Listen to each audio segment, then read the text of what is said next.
জীবনে আমরা পথ হারিয়ে ফেলি, বিভ্রান্ত হই কিংবা হতাশ হই। ঠিক তখনই কিছু মহা ব্যক্তিত্বের উক্তি আমাদের শক্তি দিয়ে আলো দেখায়। আজকের ভিডিওতে জেনে নেব 5 জন মহাপুরুষের 5টি মূল্যবান বাণী, যা আপনার চিন্তা ও জীবনের পথ বদলে দিতে পারে। Number 1, APJ Abdul Kalam. স্বপ্ন সেটা নয় যা তুমি ঘুমিয়ে দেখো, স্বপ্ন হলো সেটা যা তোমাকে ঘুমাতে দেয় না। অনেকেই স্বপ্ন দেখে কিন্তু খুব কমই তার পিছনে লড়াই করে। কালাম স্যারের কথা আমাদের শেখায়, স্বপ্ন দেখো কিন্তু সেই স্বপ্ন পূরণে লেগে থাকো, কারণ পরিশ্রমী স্বপ্নকে বাস্তবে রূপ দেয়। নাম্বার 2, মহাত্মা গান্ধী।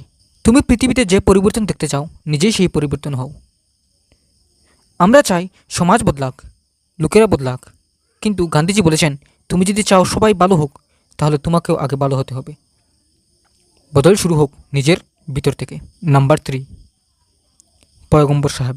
তোমার প্রতিবেশীর ক্ষতি করে যে সে আমার উম্মত হতে পারে না। অর্থাৎ প্রকৃত মানুষ হতে হলে শুধু নিজের ভালো নয়, পাশের মানুষটির শান্তি সুরক্ষাও দেখতে হবে।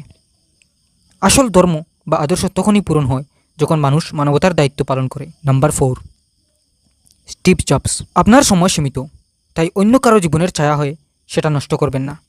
আমাদের জীবনে অনেকেই বলে কী করলে ভালো হবে, কিন্তু স্টিভ জবস মনে করিয়ে দেন, নিজের হৃদয়ের কথা শুনো, নিজের পথ নিজেই তৈরি করো, নিজেকে অনুকরণ নয় আবিষ্কার করো।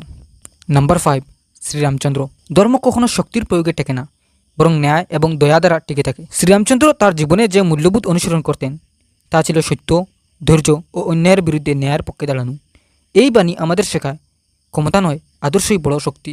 এই মহাপুরুষরা আলাদা সময় আলাদা পরিবেশে জন্মেছেন, কিন্তু তাদের কথার ভিতরে একটা মিল আছে, মানবতা, পরিশ্রম, আত্মবিশ্বাস আর সত্যের পথে থাকা। এই কথাগুলো শুধু শুনলেই চলবে না, জীবনে প্রয়োগ করলে তবেই সত্যিকারের কাজে আসে। এই 5টি বাণীর মধ্যে কোনটা আপনার জীবনের সবচেয়ে বেশি প্রেরণা দেয়, কমেন্টে লিখে জানাতে ভুলবেন না। ভিডিওটি ভালো লেগে থাকলে লাইক দিন, আর এমন আরও অনুপ্রেরণামূলক ভিডিওর জন্য সাবস্ক্রাইব করুন।